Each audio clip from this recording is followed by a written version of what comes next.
Spectrovision Radio. Hello, friends, and welcome to Conscious Observers. I am your guide, Jordan Crowder, and today I'm going to tell you the story of my improbable invitation to and my remarkable experience at the legendary Monroe Institute.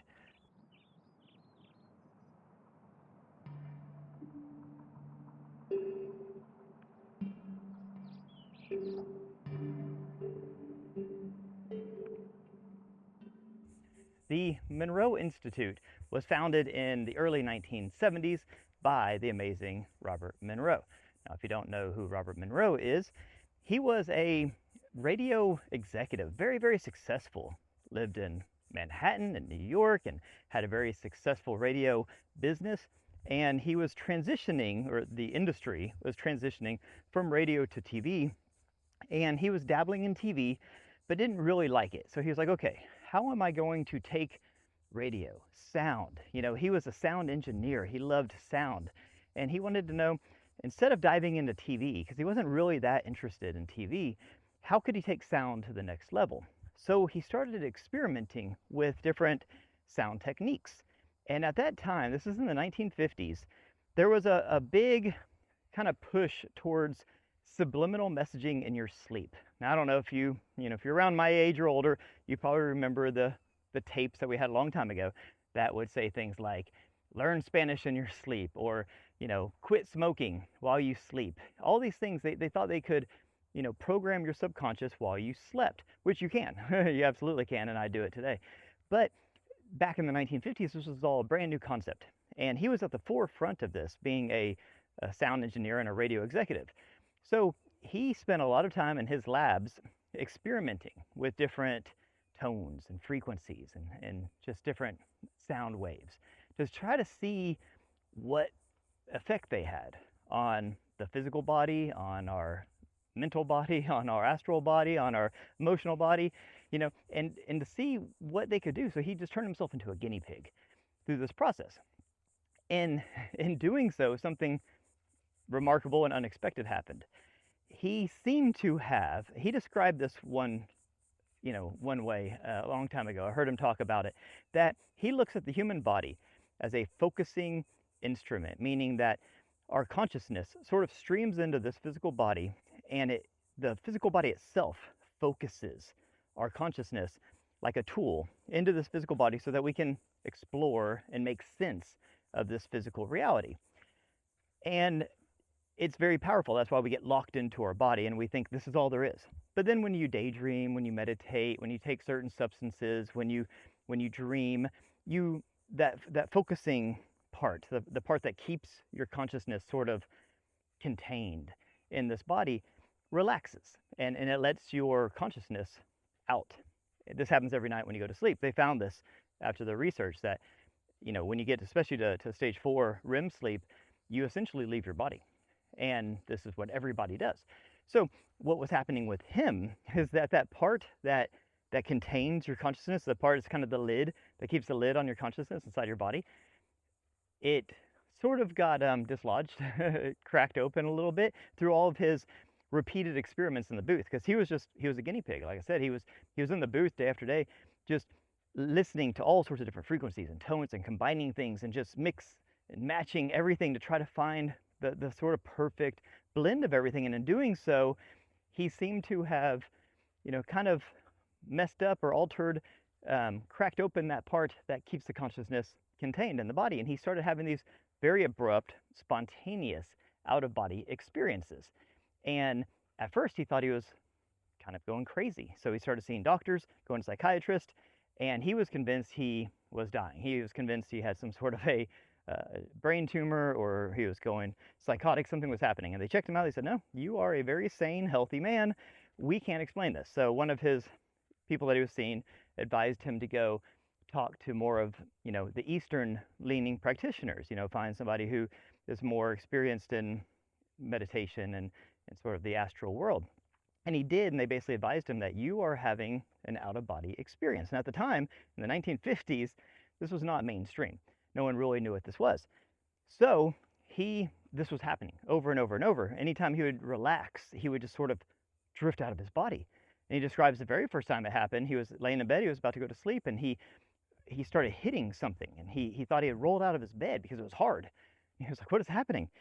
And he turned around and looked, and he saw his ceiling fan that's above his bed. And he's like, "Whoa, what is that doing here?" And then he looked down, and he saw the bed, and he saw a man laying next to his wife, and he got mad. So, who's that man next to my wife? And then he realized, oh, that's me. And he had this ontological shock. What is going on? And this kept happening and happening. He just kept spontaneously leaving his body. So then, obviously, he dedicated the rest of his life to figuring out what is happening. Like, A, what did I do? Like, what was the genesis of this? And then B, how do I control it? Because it was uncontrolled at the beginning. And then C, what does it all mean? And can I sort of bottle this up and teach other people to do the same thing? And that's when the Monroe Institute was born, because there was not really a place for someone like him, an engineer-minded, left-brain, analytical, skeptical person to make sense of all this. Obviously he could find all sorts of spiritual gurus, but he needed something more concrete, more black and white to break this down. So he created, at the beginning, it was called the Monroe Institute of Applied Sciences. This is in the early 70s. And he wrote a book, very influential, amazing book called Journeys Out of the Body. He wrote 3 books, but that was the first one. And he created the Monroe Institute. And he brought in Tom Campbell and other people to become his sort of backbone. He needed the top of the top, engineers and scientists to create the infrastructure for this place, because he wanted to really, this guy, he had plenty of money, he had plenty of resources, and he's towards the end of his career. So he sort of retired and just put everything he had into this. And he said, let's explore this. Like, I want to really figure this out. So he was able to reverse engineer what happened to him, and he figured out that it was through the sound, through these like binaural beats that they were creating that was altering his state of consciousness. And because he had subjected himself to so much of it and did it in such a kind of unorthodox way, he had this, it kind of created this ability. It dislodged his consciousness from his body, and he was able to effortlessly, just his consciousness just peel out of his body like Velcro and just go explore the world. And then he decided he could go explore the astral world, and then he just went all over to the furthest reaches of the universe. But the neatest thing is, then he got all these scientists and all these other people together and taught them to do the same thing, and he created something called the Explorer Team. And they had this special booth, and I've been there and I'll tell you all about it. And the special booth where, like, he would have one person in the booth and one person outside the booth called a monitor. The person in the booth would get into this deep meditative state, through the Hemi-Sync technology. That's the binaural beat technology, the sound technology.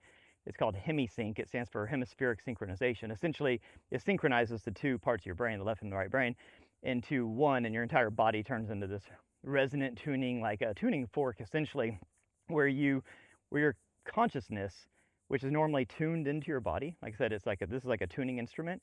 It allows your consciousness to untune, to decouple from your body, and then to tune into other dimensions. And there's different tones and frequencies that allow you to alter to different states of consciousness. And it's really amazing. They spent decades fine-tuning this whole process.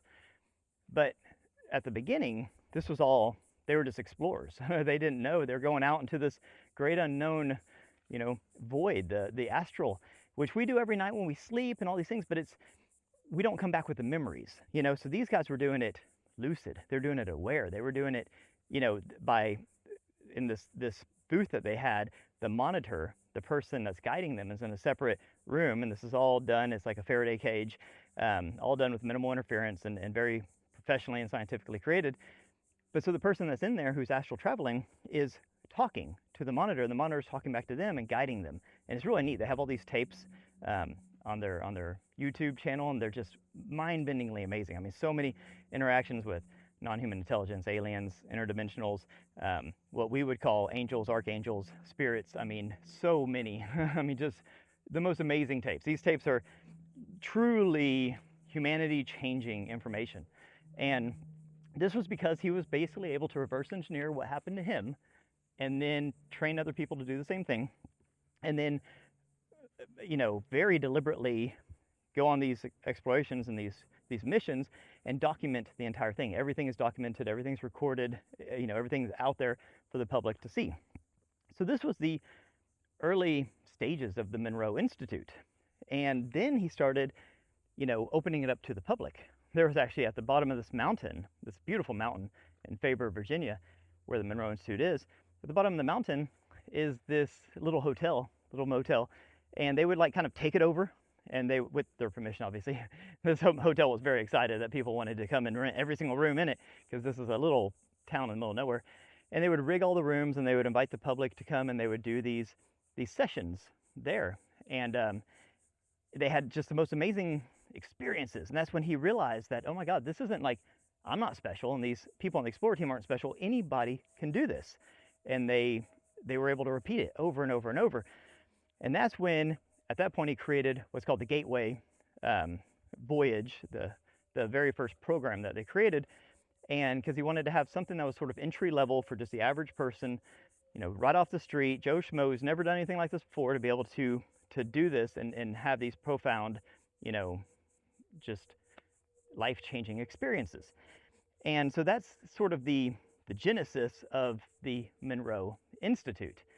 And it was used in all sorts of different ways after that, and it has a very notorious reputation because at the same time that all this was going on, he became sort of this figurehead for like consciousness exploration. And consciousness became, I got a bug crawling on the camera, consciousness became this hot topic in the government and the military and the whole military industrial complex, especially the intelligence communities, because at this time we're in a Cold War with Russia. And we found out that Russia had these psychic spies, and we're doing things called remote viewing. And we were behind. We didn't know what they knew. So our government started scrambling. They're like, okay, we need to figure this out. We're developing all these big kinetic weapons, but we're slipping behind in the psychic spy program. And they were worried that the Russians were spying on us psychically and that we had no defense against it. So they had sent people to the Monroe Institute, because at this point the Monroe Institute was the leaders in the forefront of this type of thinking, of tapping into non-physical states and altered consciousnesses and being able to explore out of body. I mean, imagine that weaponized. Imagine, how attractive this became to those types of people in the military industrial complex, where they're like, hey, we don't even have to send our physical spies over there and honeypot and do all this weird stuff that we do. We can just remote view mentally and get all the secrets and bring them back. So they were very interested in this. And that's where the Monroe Institute kind of got this weird reputation, because at the time they were sending their teams over there. And this is all unclassified. None of this is secret or anything. But they did send people there to train and to study and to learn these tactics and techniques, so that, of course, they could use them in the Cold War. And Robert Monroe did cooperate, because, CIA comes knocking on your door and asks you to help them, especially when you're in kind of a war with an adversary. And of course he helped. And none of that is secret. And, that's just a part of the history of the Institute. I mean, they were the leaders in consciousness research, and they did have these amazing programs and systems in place where they could teach people and train people to do these things. And no one else really had that in this way. But all of this came from just Robert Monroe trying to figure out what happened. I mean, when these things happen, I've had an out-of-body experience, and when these things happen, it changes everything. And it's hard to just put it away and move on. It's hard to just say, okay, that happened, back to work, right? It changes everything in your life. And for him, it changed everything. It stopped him dead in his tracks. And since he had means and he had resources and he had, financial abundance, he was able to create something that didn't exist. If something existed, he would have just gone and been a student at that thing. He was searching for a Monroe Institute. It just didn't exist. So he created it. And I love that. He was a very entrepreneurial-minded person. He was very business savvy. And he was a pioneer. Just a true pioneer. So now that you kind of have a little backstory of Robert Monroe and the Monroe Institute, let me tell you about my improbable invitation to this amazing place. So around 2019, I had a near-death experience, and I was on my deathbed, and in the first video on Conscious Observers, I go into what happened. So go watch that if you don't know my story. But it was very scary and very critical, and I needed something to heal my body, to get me to be able to meditate, to be able to lower my blood pressure, and to get a handle on my out of control emotions and addictions and my spiraling, health problem. And I found Hemi-Sync, and I found the Monroe Institute, and I was able to use their programs and their tools and completely save and change my life. So around beginning of 2020 is when the pandemic hit and the world kind of shut down. And this is when I was healing. This is when I first started my journey. And I used to sit on my couch twice a day, and I would do my Hemi-Sync tapes, and I would meditate, and I was doing my body mapping, and I was doing my energy bar tool, and I was remote viewing into my body. I was healing my organs. I was manifesting, which they call patterning, and I was learning to control my thoughts and my emotions, and I was controlling my heart rate and my blood pressure, and I was completely taking control of my life and my body, and I was loving every minute of it. And I was having these wild experiences because I didn't know at the time that I was also altering my states of consciousness and going into other, like I was astral traveling, and having out-of-body experiences. And so all this is happening, and then I start reading Robert Monroe's books, falling in love with everything he's saying in his journey. I start studying the Monroe Institute. They're closed at this time because of the pandemic, and I'm just dreaming of going there, like one day. And it's sort of expensive, and it's in Virginia, and I'm in Florida, and you have to go for 6 days for the residential. They have virtual retreats too, but the residential retreat, 6 days, it's a commitment. It's a time commitment. It's a energy commitment. It's a financial commitment. And they were closed at the time, and I'm just dreaming. And I'm like, okay, one day I'm going to go to the Monroe Institute, and I cannot wait. But I don't know how I'm going to do it. At the time, I wasn't generating a lot of income. My other business, because of the pandemic, was basically getting obliterated. And anyways, and I was focusing more on my health, and I was just like, okay, one day I'm going to be there. And I was visualizing it. I was patterning it, and I was just dreaming about it constantly. And so fast forward a little time, and the most amazing thing happens. So I teach people now that when it comes to manifestation, which is basically just knowing that your thoughts create reality and just being deliberate with your thoughts and your intention. And so I teach people that when it comes to manifestation, to focus on the what and the why. You really want to know what, crystal clear, what you're doing. And then you want to know why, like why, because that infuses the emotional energy into it. And that really helps. It's like fuel on the fire. So focus on the what and the why. Don't focus on the how. Too many times, and I used to be so bad about this, your left brain analytical mind gets involved and says, how could this even happen? And then you go through all those what ifs, and you spiral and you talk yourself out of a very good manifestation. So surrender the how to the universe. Don't worry about it. The universe has just immense capabilities that we could never fathom. So just let it do its thing, and don't worry about the how. So I was focused on the what. I want to go to the Monroe Institute. The why, because the teachings of this man in this place literally saved my life, and I want to learn more. Because the way I was doing it was very not by the book. I was just putting the pieces together on my own, and I knew that I was just scratching the surface. So I knew what I wanted, and I knew why I wanted it, but I didn't know how I was going to get there. And I get an email.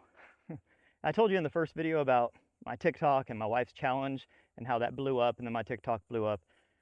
So I'm checking my emails one day, and I get an email from the Monroe Institute. Never got an email from them before. And it was to me, Jordan. Hi, Jordan. We love your TikToks. We're putting together something called the Creator Gateway, where they're inviting creators. I guess I was in that category because I had a big TikTok. And so I'm a creator at this point. That's the first time I'd ever been called that, but I'll take it. And so they're like, we're putting together a team of creators. We're going to invite y'all here. We're going to pay for everything. You get to come and experience not just Gateway Voyage, which is exactly what I wanted. It's sort of their entry level, but this was a VIP version. They're rolling out the red carpet. They're doing all these special things. And I was like, you've got to be kidding me. I mean, there's no way. I've been dreaming of this. I've been visualizing this. I've been manifesting it. I've been, in their words, patterning this. And then here it is. So I get this invitation. Of course, I'll be right there. So anyways, it was months down the road, and it was a very particular date. I didn't know who was going to be there. I didn't know the other creators. I didn't know anything. And then, so I set all my plans. I get my plane tickets and all that. I'm very excited. And then the self-doubt comes in. And literally, I'm thinking that this is some sort of a trick. My left brain at this point comes in and goes, how would this even happen? I mean, this is so improbable. And I'm literally thinking in my head, I'm going to get on this plane, And this is at the beginning of my journey. Now I have more confidence. Now I've proven to myself these things. But at the time, I was very doubtful, and I was convinced I'm going to get on this plane. I'm going to fly all the way to Virginia, and I'm going to get out. There's supposed to be a guy holding a sign with my name on it, with the Monroe bus ready to take me to the Institute. And I'm convinced I'm going to get there. That guy's not going to be there. This was some sort of a ruse. You know, I fell for it. I get on the plane. I fly to Fayetteville, Virginia. I get out of the plane, smallest airport I've ever seen in my life. And I walk out the front doors. And there's a bus. It says Monroe Institute. There's a guy holding a sign that says Jordan. Part 2, my experience at the Monroe Institute. So after the initial shock wears off, that I am here. And this is all very, very real. I mean, I just have immense gratitude. I mean, healing myself back from near death and all the things I went through, and then for this to happen was just sort of this culmination. And I'm sitting there in this bus. I'm taking this very scenic drive up this beautiful mountain to the Institute, and I'm trying to just keep myself in the moment. I'm pinching myself constantly, but just overwhelming gratitude.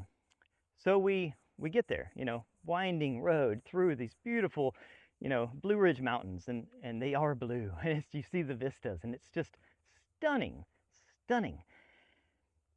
And then we pull up, and there's actually 2 parts of the mountain. At the bottom is where the Institute is, and that was originally, you know, that was everything. And then at a certain point, he kind of took over the whole mountain, and he built his house, Bob's house, at the top of the mountain. So we pass the Institute, and we go all the way to the top, and we're actually staying at Bob's house, and that's where the, you know, a lot of the activity goes on. And so we're driving up, and we finally get there. It's a long drive. I mean, it probably took us an hour. And we finally get there, get out of the bus, out of the van, and it's just gorgeous. Everything about it's stunning. I mean, the landscaping and the vistas and the buildings and you know, literally like a log cabin and this big beautiful house, and there's sort of like a little condo area where we stay, but it's so meticulously landscaped and just gorgeous. I mean, it's like you're in a dream. It really is. And we pull up and I get out, and out of the log cabin comes this woman, and she's tall, one of the tallest women I've ever seen. Shaved head, almost like floats down, and she has this beautiful accent, and she had this flowing, almost like a cape on, you know, but it was just a beautiful outfit. And she welcomes me. Her name's Maya. She's one of my instructors. Just a magical, amazing person. But it was just this, it's almost like you get there finally, and you're hoping that, you know, your expectations don't outweigh reality, because that's usually the way it works. And in this case, reality blew my expectations out of the water. And my expectations were high, but whenever Maya came essentially floating down the walkway and welcomed me in this beautiful accent, I was just like, wow, like she looked like an alien in the best sense ever. And that was the greeting, that was the welcoming to the Monroe Institute. And it wasn't orchestrated or anything. She just happened to be walking out the door and walking by when we pulled up. But it was just this amazing greeting. So we kind of get checked in. There was, I think, 12 of us, some amazing, remarkable people. You know, Chris Ramsey, Ryan Bledsoe, Sean Webb. There was, I mean, so many. And I'll go through more of them as I start telling the story. But so many amazing people were there.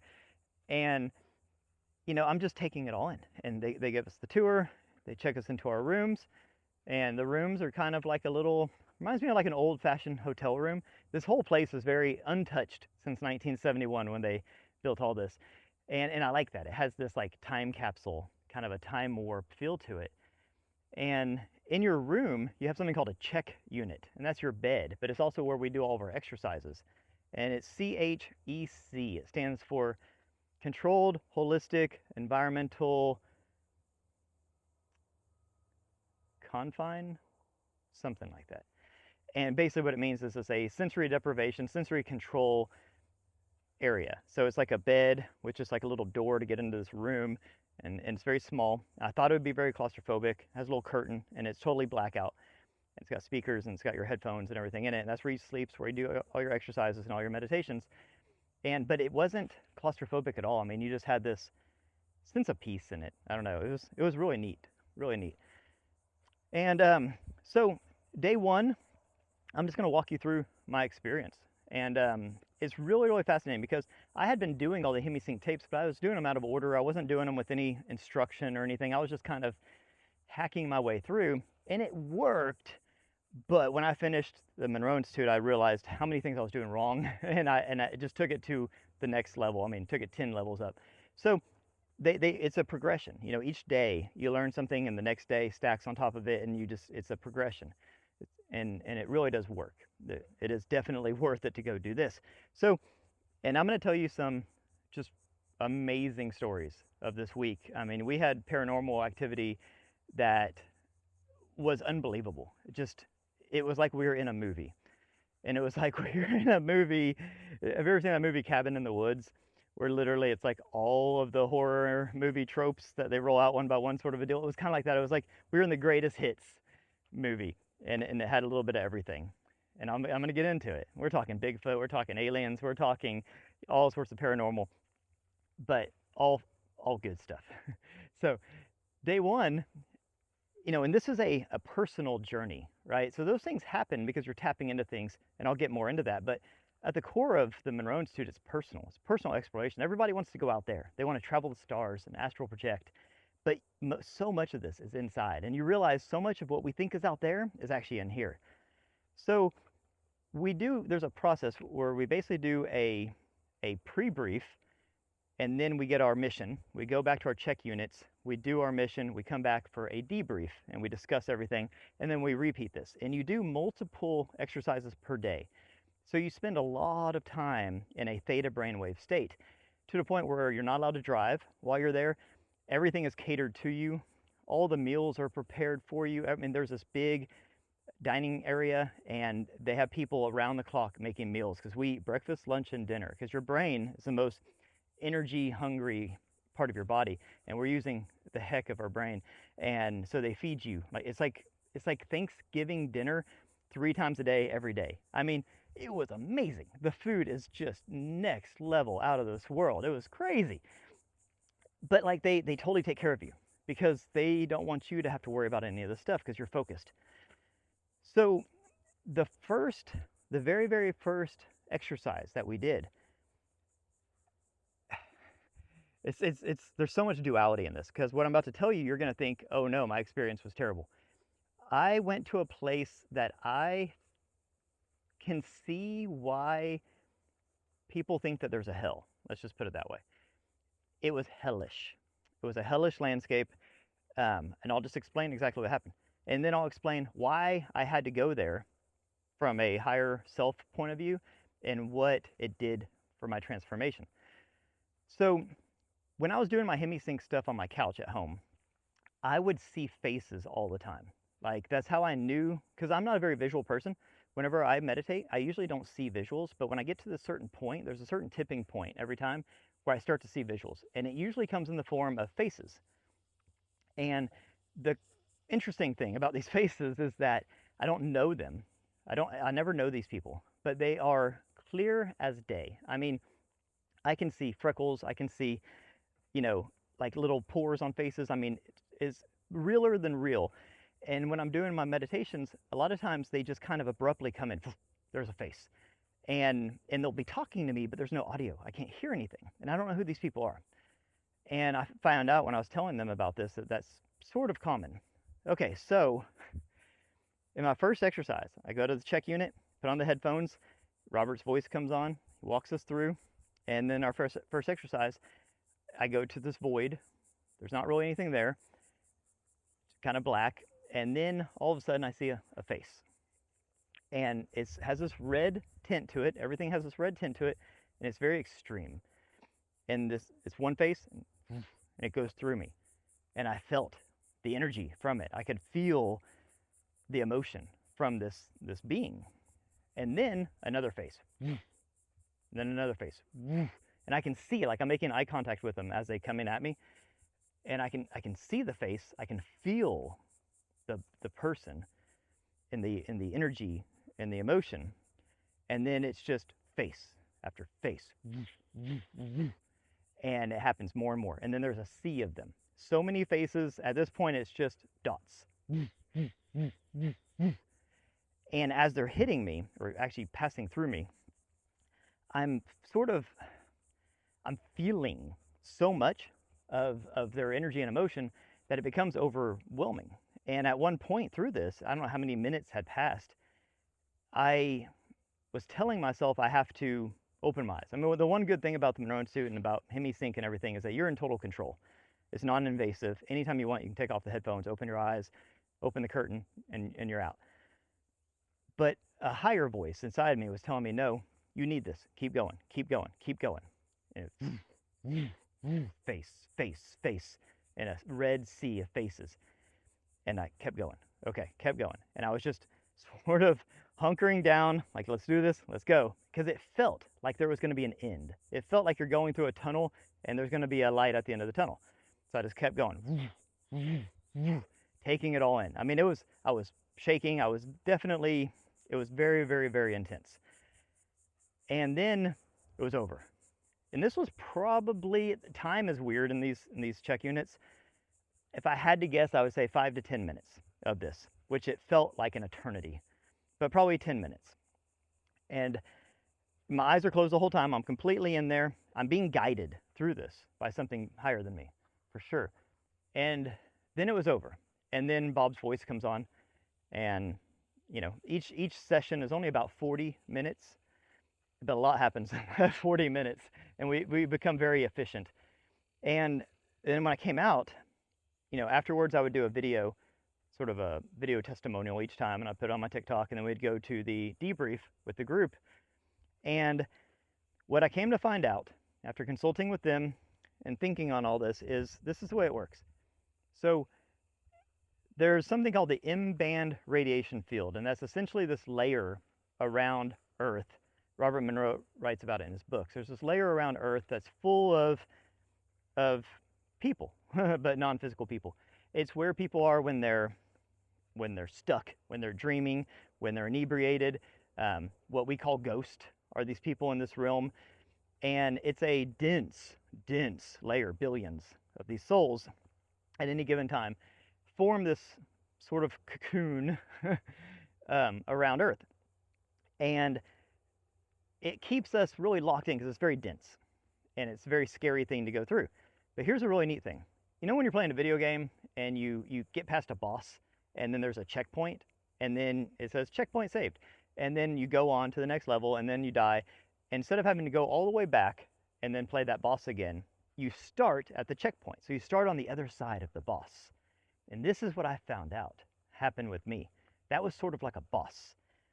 And now my balloon of perception has blown up, and now my starting point is past that. So anytime I drop in now, I start past that. I have never, since then, I have not, this was last year when I was at the Monroe Institute, almost exactly a year. I have not seen a face since. I've not seen an unexpected face, meaning like I haven't been, before, anytime I would drop into meditation, after I'd get to a certain point in it, I would see a face almost every single time. And it was half very interesting and half very annoying because I didn't know who these people were, and it was like obtrusive.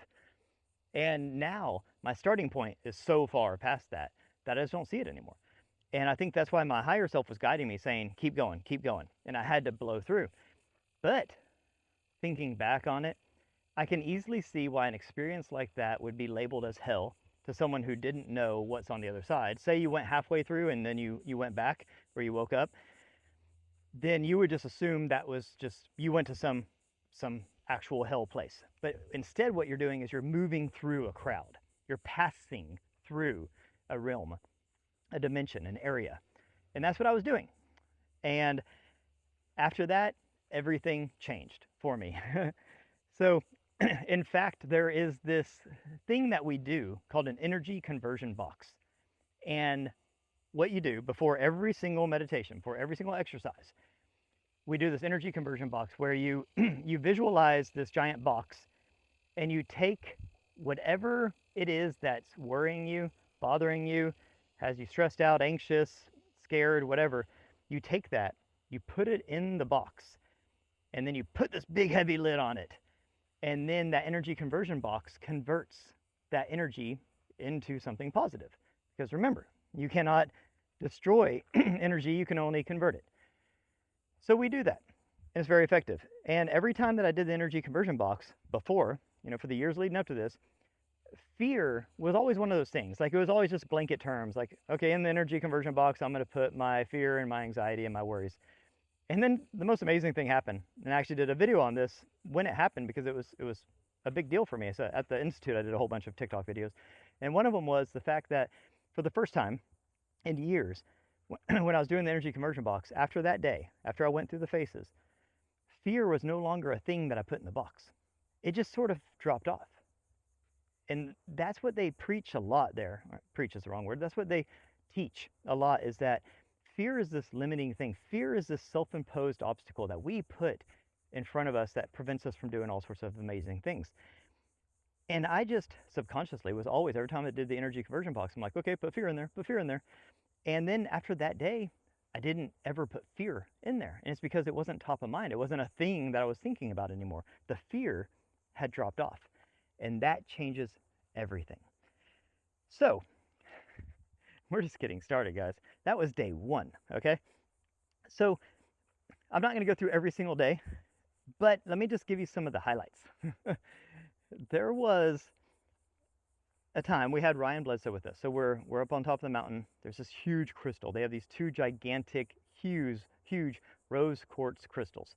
One at the top of the mountain, one at the bottom. It actually came as one huge one that they were transporting here from Colombia, I believe, and it broke in transport. So they decided to put one at the bottom, one at the top. And then they were told that it actually entangles both parts of the mountain, so that the top and the bottom of the mountain communicate. And it was actually supposed to be that way. It broke on purpose. And anyways, it's really amazing. This huge crystal. You're on top of this mountain. We're out there and we're sky watching. We're calling in the orbs. We have Chris Bledsoe on the phone. Ryan called him, put him on speakerphone. Chris was in his backyard. He actually was communicating with an orb and was trying to send it to us, and we were trying to receive it. And through the process of all this, we actually ended up seeing, we had a guy with us who was excellent at discerning between, he had the apps and he was a sky watcher, and he could tell us what was a satellite, what was a plane, what was a planet and a star and all these kinds of things. We had the apps out, and a lot of what we saw obviously were planes and satellites and that kind of stuff. So I got really good at figuring out what's what. But there was so many anomalous things. There were so many things. We have them on video of, it'll be going like this, and then all of a sudden it'll, whoop, whoop, it's like, okay, well, satellites and planes don't do that. There was times where that would happen. So then we'd start tracking that, and then we would communicate with it. We'd say, okay, if you are an orb and you can hear us, blink or shine or whatever, and and it would get bigger and it would get, brighter. I mean, so many things like that happen. But this night in particular, so we're all out there, we're staring up at the sky, it's pitch black, and there's a tree line, right? Just like a kind of a wall where it goes from no trees to trees. And a couple of people in our group started walking down to the tree line. And we didn't think much of it, no big deal. But we're all looking up, so we weren't looking at them. And then, we sort of, hey, you guys okay? They didn't respond. And here's where it gets really neat. So this might be sharing too much, but I'm going to anyways, who cares? So my wife, who has amazing abilities, she's a natural channeler, and she was just sort of remote viewing my trip because she's very protective and very tuned in. So none of this is strange at all. It might be strange to you when you hear what I'm about to say, but it wasn't for her or for us. And she told me about this after, but so many of the things that she saw, at that point, she told me things that hadn't happened yet. So anyways, I have no reason to doubt her and her abilities. I've seen it so many times. She was kind of scanning the area. She knew exactly where we were staying and everything. I didn't tell her, she just knew because she could tune into this stuff. And at one point she's scanning the area and she sees, for lack of better words, a Bigfoot at the edge of the tree line. And this is all sort of like a remote viewing type of a scenario. And she says, oh, in her mind, telepathically, is that Bigfoot? And he steps out and he waves and he says, or you can call me Yeti. And that was the entire exchange. And she's like, well, that's strange, but whatever. And then she went on with her thing. Well, that night when we're sky watching, the two guys that had gone down to the tree line, and I'll have them on one of these podcasts, and because I want them to tell the story. Um, they said that they saw this tall, like it was dark, right? It's pitch black at night, but the moon was illuminating everything. So you can see shadows. And they saw this tall silhouette of a being of some sort, 7, 8 feet tall, and it had red glowing eyes. And they were entranced by it. So when I asked them, I was like, well, why didn't y'all come running back up, if you saw that? And they're like, well, we couldn't really move. So that happened. And then eventually they came back up and joined the group, and they were a little weirded out by the whole thing when they told us. But it was amazing. And we're in this like state, you're in this like theta state the entire time. Everything's like a dream. And to the point, here's a funny thing. We were learning about lucid dreaming, and we were learning about false awakenings, and we were practicing all this. And one of the things with false awakenings is when you're in lucid dreaming, if you've ever seen the movie Inception, this will make sense. But you are in these layers of dreams. And sometimes you get so deep that you'll wake up from one layer, and you'll wake up and you'll oh, that was a crazy dream. And you'll go hop in the shower and, kind of get ready for your day and realize that you're still in a dream. Like your hand will go through the wall or something like that. And you're like, oh my God, I'm in another layer of the dream. And you can really freak out. So they said one of the ways that you can tell if you're in a dream or not, and this is what they teach people during the lucid dreaming exercises, is you push your finger on your hand, right? So you put your hand up like this, and then with the other hand you push your finger on it, and if your finger goes through your hand, then obviously you're still in a dream. And there's a protocol for trying to wake up from when you're in too many layers of a lucid dream. So I only bring up that story because there was more than one time, 2 or 3 different times, when me personally, I saw, when I'm talking to somebody there at the Monroe Institute, after a few days of doing multiple exercises a day, and you're just kind of in this dream state the entire time, the whole thing it becomes very hard to tell what's reality and what's not. I saw several people while I'm talking to them pushing their finger on their hand. And they were doing it in a way to where they were trying not to be obvious about it, but you could tell while you're talking to the person that they're thinking in their head, is this real? Are we actually talking right now? That's how trippy this whole thing is that you literally don't know if you're awake or asleep, dreaming or not, if it's real or not, while you're doing these things. So while we're up there at the top of the mountain, sky watching, calling in these orbs, definitely saw multiple unexplainable things that were not satellites, planes, stars, planets. They communicated with us, heard our thoughts, communicated back, moved in ways nothing else moves. 100% these things were anomalous. While we're doing all that, and these other 2 guys went to the edge of the forest and were sort of in a trance, looking at this gigantic being with red eyes, this is all happening, and no one is scared. Everyone is just like, interesting. You're just in this hypnagogic state the whole time where, hey, I guess that happened, So what I found out about the Bigfoot is that I have this friend named Amy who runs something called Earth Tenders Academy, and she communicates with Bigfoot. She is an amazing, amazing person. And she says that what Bigfoots do is they protect portals, that Sasquatch is this type of an interdimensional being that protects portals, and that anytime there's a portal, their job is to make sure nothing goes in that's unauthorized and nothing comes out, especially that's unauthorized. And what we were doing there is we're opening portals constantly. So many times we're opening portals there. So the Bigfoot is sort of stationed there to make sure that when we open these portals, nothing negative happens. So they're like a security guard. And I thought that was very interesting. So that happened. And I guess while we're on that subject, let me just run through a couple of the other spookier things that happened, because I'm going to get into more of the spiritual aspect and the consciousness enhancing parts and all that in the integration section of this. So while I'm talking about the experience there, there was another time when it seemed like every single person, this one particular night, every single person that was there had a visitation in their room. I had a visitation in my room, clear as day. There was something in my room, a being in my room. I couldn't sleep. I slept with the lights on. I got maybe 2 hours of sleep that night. And the next day, when I woke up, I thought it was me. I didn't have any communication with anybody else in the middle of the night. We went to our initial, pre-brief in the morning after breakfast, and everybody was sort of just white-faced, a little, kind of had seen a ghost kind of a look. And come to find out that one girl in particular couldn't even sleep in her room anymore because it terrified her so much. But it seemed like everybody across the board had a visitation that night. Something visited all of us in our rooms, seemingly simultaneously. And it wasn't negative. No one was hurt or anything. It's just, you know how it is. It's like in the middle of the night, if you hear, kind of what seems like footsteps, maybe you get real freaked out because you're like, what is it? Even though it's probably nothing. It's just, I think we made it worse than it was, but there was definitely visitations. I mean, that part's not debatable, but the fact that it was negative versus positive, it seemed like it was neutral, if anything, but we freak ourselves out. But that was wild. I mean, I've had that stuff before. We've had shadow beings in our house. We had Hat Man in our house. We've had orbs in our house. We've had things crawl into bed with us in our house. I mean, all these things have happened. So I'm not a stranger to the paranormal, but this one was a little different. And it really kind of it shocked everyone and freaked everyone out, but it also kind of connected everyone because we all had the same experience.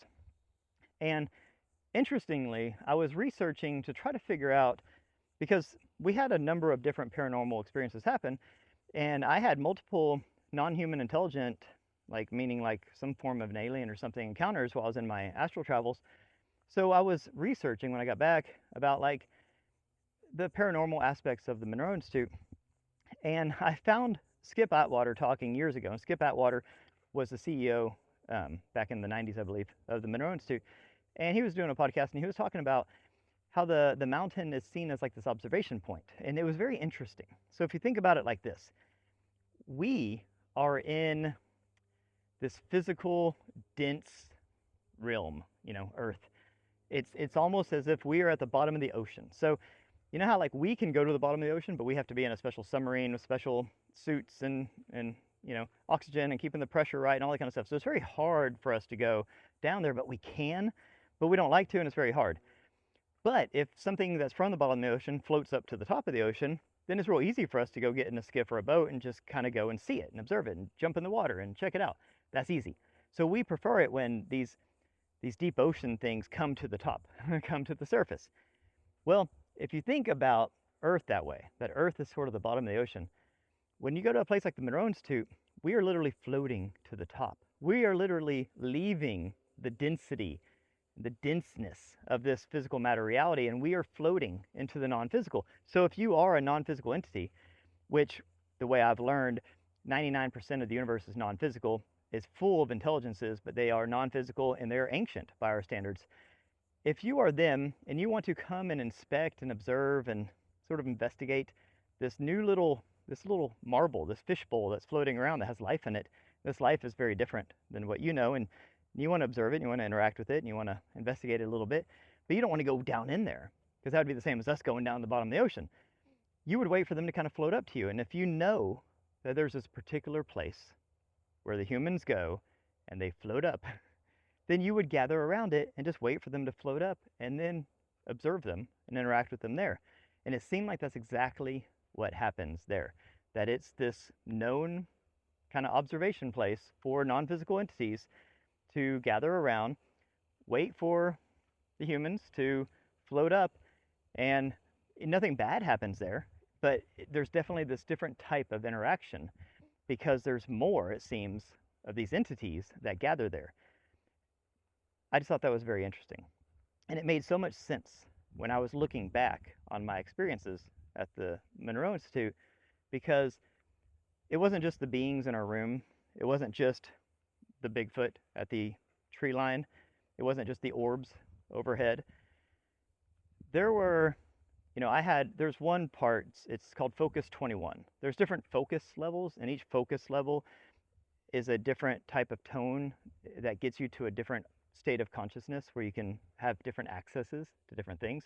And Focus 21 is the bridge where you go from the physical world to non-physical. And it's a great place to kind of see past loved ones, right? Kind of interface with their consciousnesses.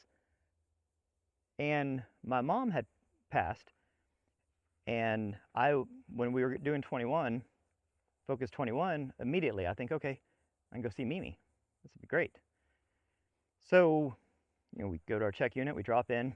At this point, I'm very proficient at all this and have no problem getting into this altered state and astral traveling. Basically, you're just unfocusing, decoupling your consciousness from your body, and then just refocusing somewhere else, kind of like changing a radio tuner. So I'm in Focus 21, and I want to go see Mimi, right? And I'm more or less intercepted by a entity, a being, a non-human intelligence, an NHI. That's what they like to say now. And I was told very point blank. I did a video as soon as I came out on this, because it was not, so this was definitely not my subconscious projecting something. This was not anything I wanted to hear. I was told, and I don't have a dad, I don't have a mom, most of my family has abandoned me, and I've abandoned the ones that I chose to that were toxic, so I basically have no real family. I do have family, and I do love certain parts of my family, but by and large, I do not see my family, and I have no interaction with my family. My dad left me many, many years ago, and my mom passed away. And when I went to visit my mom in Focus 21, I was told by a being that my human family was gone now for a reason, because I'm supposed to reconnect with my star family. And that this being that was talking to me was part of my star family.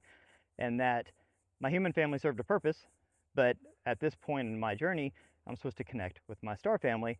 And this being that I'm talking to is, there's no other way to say it, it's an alien. It's just an alien. But a loving, caring one. I mean, I felt connected. It was part of my family. But it's like maybe the entire point of me going there was to have this conversation, because it's like when you go there, you are able to go to a higher place, and they're able to come down to a lower place, and you can finally make that connection that is so hard to make in any other way. So I had that happen. That was striking, stunning, life-changing. It puts in perspective. I mean, I had a little bit of the victim mindset before about my dad, like he had kidnapped us and caused all sorts of trauma in my life, and I had a very terrible childhood for most of my childhood, very tumultuous life. He was in and out of prison, just a very nice guy, genius level intelligence, but had some serious sociopathic issues. And then he left and went and raised another family, and so that wasn't fun, and all that. And then my mom passed very suddenly from leukemia, actually the complications from treating the leukemia, and that was very traumatizing, because she was all I had. She was everything.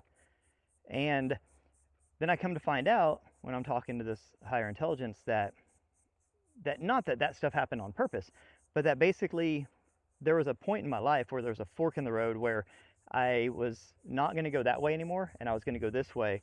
And those events had to happen to kind of break me from this physical terrestrial family, so I can go and reconnect with my star family. So I thought that was neat. And it made me look at all those events in my life differently. So that happened. Then another really neat, for lack of better words, it's hard to even put words on so much of this stuff, but we did a part where we talked to our higher self, where we interfaced with our higher self. And I had been doing this for years at a different level, of intensity, but here everything's just ramped up to to the 11th level. And so in a different day, a different exercise, when we're in the check unit and we're dropping in, our mission was to connect to our higher self and ask it questions. It's like ChatGPT for your soul. You ask questions, you get answers. It's amazing. Well, my experience was definitely not what I thought it was going to be, what I was hoping for. And that's how I know it was genuine and it wasn't some sort of a subconscious manifestation. So when I met my higher self face to face, I go to the void. I'm in complete blackness, the no time, space, and it's basically like I see some little stars, some little dots of light. And so when you're looking at the sky, the scale just the scale of how big things are. You know, you see a little dot down here and a little dot up here, and you know that that's millions of light years. I mean, you're talking unimaginable scales. So when I'm looking at this canvas of just a few little specks of light representing the universe, I'm essentially looking out at space, this face, and it's just like a wireframe, just a gigantic from top to bottom of the screen, essentially, you know, and just imagine that scale, this blue wireframe of this stoic face, no expression, pure stoicism, and it's a very masculine face, like no beard, no hair, no anything like that, just very chiseled, very defined, big face. And I asked it a question, and I had prepared my questions. I was ready for this. They were sort of business questions, more kind of life purpose questions, like what path I should take and that kind of stuff. But it was, you know, detailed. I was prepared. I was ready. I was so excited to meet my higher self and get this insight that was going to guide me. And I've been able to dive more into the higher self and why sometimes they can appear so robotic. But in this case, what I was expecting, what I was hoping for, what I was wanting was a warm, loving, nurturing guidance. A, hey, Jordan, we're so glad that you're here and we're connecting. Here, let me hold your hand and walk you down your path of life. Right? That's what I wanted. So it's kind of like reality versus Instagram. What I got was tough love on a different level. So I asked my question, and the voice said, zoom out, in this towering, thundering voice. Zoom out. So I asked another question, or I asked the same question another way. Zoom out, it said. So I asked it again, third time, and I probably shouldn't have. Zoom out, it said it so loud, and kind of scared me, because at this point I knew it was getting aggravated. And I was like, okay, what do you mean? And I got this message that said, there's no time for baby steps. As soon as I got out of my meditation, I wrote it down. It said, there's no time for baby steps. You're thinking too small. Do it all. And then it and then it poofs out, you know. And that was it. That was my entire experience with my higher self. Now, I was able to process this and did a lot of thinking and meditating on it. And basically what the message was to me was that I went in there and I was asking, should I do this or should I do this? That was what I was asking. And what it was telling me is, do it all. You're thinking too small, and there's not enough time for baby steps. So what it was basically saying is that you're here to do big things, and right now you're sitting here wasting this opportunity, wasting our time over, should I do this or should I do that? Should I do this? Should I do that? I don't know. I'm so unsure. What if I do it and it fails? This human self-doubt. And my higher self doesn't seem to have the patience or tolerance for our human insecurities. So I thought that was interesting, you know, because it wasn't wrong. It wasn't wrong at all. I was thinking too small. I was unsure. I was unconfident. I was wasting my time and its time asking for guidance on things that didn't matter, because the reality is I should have done both of the things. And now, a year later, I have done both of those things. So the question shouldn't have been, should I do this or should I do this? The answer is do it both. Do all of it, you know, like don't get in your own way, just do it. What its message to me was is those things are fine, do them, but those are small things. And now that I've done those things, I see what it means.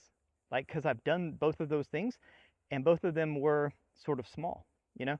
I launched my marketing business, and I created a course, my first digital course. And my first digital course was very successful. And my marketing business has been successful. But neither one of those things has any bearing on my life's purpose or me doing what I think is my sort of mission on earth. So now that I look back, my higher self was absolutely right. Do both those things, that's fine. But that's really what you have to ask me? Now if I could go back, my question to it would be so much bigger. But I didn't know. I'm learning. So my higher self was very tough, and definitely I wasn't ready for it. Like now I am. If I can have that same, I'm connected to my higher self, and I do so many things on a daily basis that keeps me connected. But this was different. This was a face-to-face interaction. I mean, boom, you're there. I'm in its world. I'm in the database. I'm in the Akashic record. I am in its world. It's not coming to me. I went to it. And I had an experience that was just so hard to describe, but so profound and so powerful. So it's not that my higher self wasn't loving or caring. It was that it knew my potential. It knew what I needed to do, and it was sort of frustrated with where I was. Because we are full of human emotion and human context. It's not. So when it was telling me to zoom out, that's what it was basically saying. Zoom out. You're thinking too small. You're too granular. Zoom out. Think bigger. Think bigger. And those things, as tough love as it was, stayed with me. I mean, like still today, I'm talking to you about it. That's the powerful stuff. That's the good stuff. So that was my experience with my higher self. Now, let me tell you a little bit more about the Monroe Institute. The two trainers that we had, Arki and Maya, were just phenomenal. All the people there, Robert Monroe's daughter still works there, and everyone there was just amazing. We had lunch with the CEO, and we talked to everybody there. They're all such loving, caring, amazing people. It really is just a truly incredible place that radically changed my life, because it created this safe, nurturing environment where you can do these things with the help and the guidance of people that are extremely qualified and professional and been doing this for decades. And you are able to explore the most inner reaches of yourself and the outer reaches of the universe all at the same time, and then come together with this group of like-minded people that just had the same experiences, and then discuss everything from all your different viewpoints.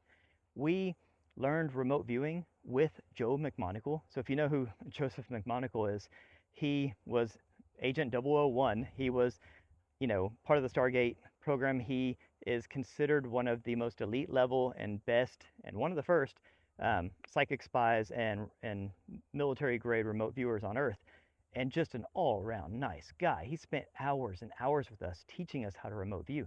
I remote viewed successfully on my first time, which evidently is not that surprising. Evidently, you're usually pretty good at the beginning because you haven't overanalyzed it and talked yourself out of, you haven't engaged your left brain and been like, how will this even work? You just kind of dumb luck and you do it, and you realize that this is a natural ability that we all have. So I actually remote viewed the first one. If you don't know what remote viewing is, you're essentially psychically seeing and experiencing a place, or whatever it is, whatever the target is, that's not local to you. It's remote. It's somewhere else. It can be somewhere else on Earth. It can be somewhere else in the universe. It can be somewhere a different time. In this case, they just gave us coordinates. And the coordinates, I don't read coordinates, I don't know anything about coordinates, just letters and numbers. I don't know anything. And they put it up on a screen, and then you take that coordinates, and that coordinates is tied obviously to a location, and then you meditate on it. And you close your eyes and you just see if any data comes in. Does anything come in? And for me, it was so incredible. I had my eyes closed, and out of the top right of my vision, this picture comes in, like this. And what I drew the picture, and I drew a mountain without a top. That's what I saw. And then when I really came out and came to, I looked at it and I was like, well, that doesn't make any sense. Like I drew a mountain. It was obviously a mountain, a vista with a big old mountain without a top, just flat top. And I thought, well, that looks goofy. And they tell you, go with it. Don't overanalyze it. Go with it. Whatever comes intuitively, go with it. But I overanalyzed it because I'm still learning. So I drew a top on it, and I made it like snow-capped. And I said, okay, what I probably saw was a snow-capped mountain. I probably didn't see a mountain without a top because that doesn't make any sense. So it was probably snow-capped. So then I drew, after the fact, I drew a little, snow cap on it. And then they show us on the TV what it was, and it was Devil's Tower. It was Devil's Tower. Devil's Tower is a giant mountain without a top. I had completely nailed it. I nailed it. And then I changed it because that's how we roll as humans. We just never trust our gut. We just never trust ourselves enough. So I just thought that was very interesting. And then it made me think, because what I saw come in was almost an identical, the orientation, the scale of the mountain, everything, almost identical to the image that they showed us. And I had no way of knowing what the image was going to be. I mean, they hadn't shown it to us yet. I had no idea. It made me wonder, did I remote view Devil's Tower based on the coordinates, or did I have what Eric Wargo calls a future memory, meaning I was psychically seeing them reveal the target to me. Therefore, I saw a future memory. I saw a memory of something that hadn't happened yet, like a premonition. Or did I remote view it? Well, I don't know. But that blew my mind, because either one of those scenarios is equally amazing, but they're two different things. So that just, I mean, everything you're doing there is just constantly rewiring how you look at reality, because now I know that these things are possible, but now it opens up a whole nother, it's like the more you know, the more you don't know kind of a deal. Now I'm like, okay, was I seeing the future or was I remote viewing? And does it matter? Or maybe I was doing both, so now it just forces you to keep exploring, So it's stuff like that that happens there that's so nonchalant.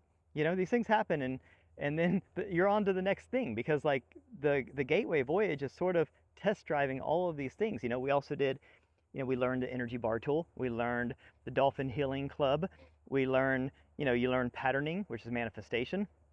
You learn all of these amazing things. So it's not just traveling the stars and stuff. You learn how to heal your body. You learn how to telepathically communicate with others. We learned how to retrieve lost souls. So when somebody passes, and if it happens very abruptly and traumatically, sometimes their spirit does not ascend up the way it's supposed to, and then you can go. It's called Lifeline, but we actually you kind of get a little test drive of all these different modalities. And so we learned how to retrieve lost souls. I mean, it's incredible. And we learned all sorts of things, but you're just learning, it's sort of like rapid, style, because you only have 6 days, and even though it seems like a lot, we do so much in that 6 days. And it's mind blowing, but it makes you, when you leave there, it makes you question everything, because the way we've been taught how reality works is that it's material, that, this place, like everything just exists. That's a tree, there's nothing more to it. One day I'm going to die and that's it. But then you go there and you realize, oh my God, you're more than your physical body. There's more than this physical world, that literally we're like a fishbowl floating around in this plasma universe, and there are these ancient intelligences everywhere, that we have star families that are watching and guiding us, that we have a higher self that's the totality of all of your lives and experiences ever, that is out there, that is kind of serves as almost like a like I said, like a chat GPT for your soul, that there are what we would call aliens, and there are things like Bigfoot, and these things, the reason why these exist in our culture, and they exist in this sort of fictional sublayer, is because they do exist, and people have had these experiences and seen these things and interacted with them. They just don't know how to compartmentalize it. They don't know how to explain it, so it kind of gets just shoved to the side as imaginary or some sort of a fictional thing. But all these things do exist.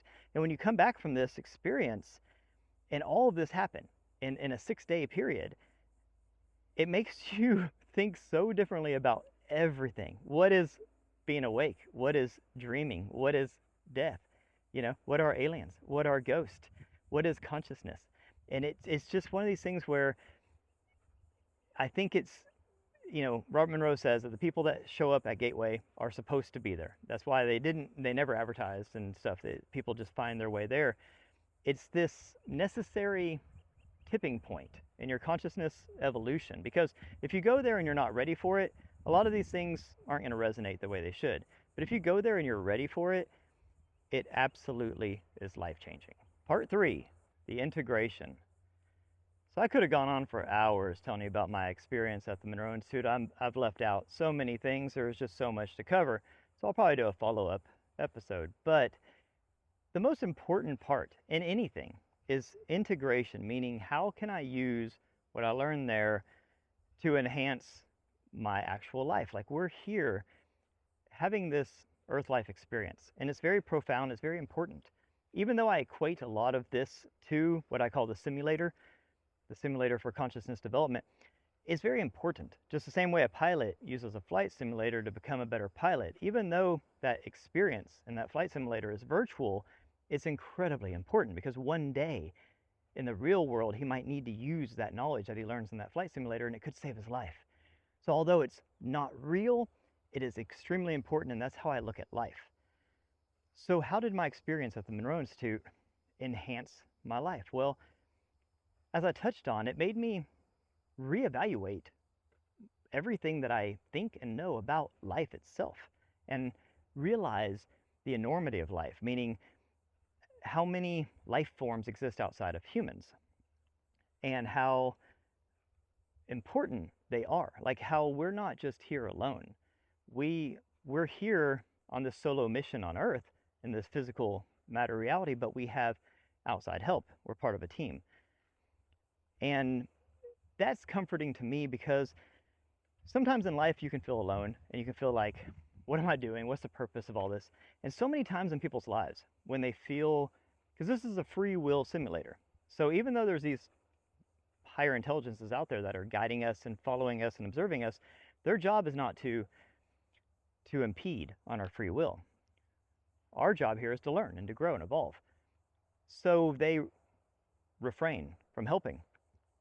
But so many times when people get to their wits' end, they get to the point of just rock bottom, and they can't go on, and they're crying out to God, crying out to anybody, help me, please help me. So many times help comes, and so many times help comes like a freight train, because we're not alone. That's why. Because they're there guiding us the same way we do with our children. You know, they fall down, let them get themselves back up. They got to learn. They go to school, they struggle with the test, let them learn. They'll get through. But when they need us, we're there. So I felt that. I felt that connectiveness, this love from the outside. That I'm here, I'm bumping around, I'm making a mess, I'm doing my thing, but I'm learning. And as long as I'm going the right direction and I'm trying and I'm learning, they let it go. Hey, have fun. He's learning. Good job, buddy. But if I need help, like when I was on my deathbed, they were there. I felt them. I felt them in that room, in the hospital room. I felt them at the Monroe Institute. So that, I think, is amazing. And I think that creating that connection to these non-physical entities, these higher selves, these pieces of your cosmic family, maintaining that communication is very, very important, because they will feed you guidance. They will help you, especially if you ask. But if you don't think they exist, if you have a negative look on all that, if you shun all that, it hurts the communication. It's like the phone's ringing, but you're not answering. So I learned that this all exists. There is way more than the physical world and way more than your physical body, and that all exists. So that's very, very, very important. And then I learned to nurture and keep that line of communication open. So those are two big things that I learned. I learned also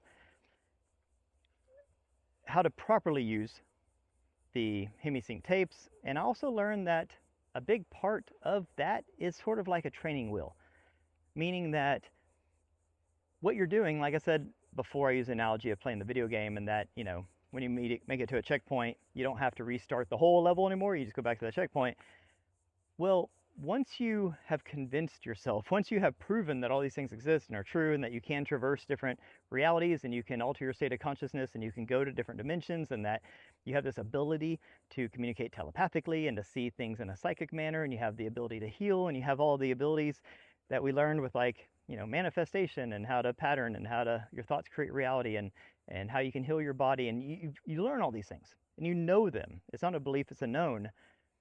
You don't need the tapes anymore. You don't need binaural beats. You don't need to do necessarily all of the kind of ritualistic stuff. A big part of that is like the training wheels. That is to get you to the point where you know that these things are possible.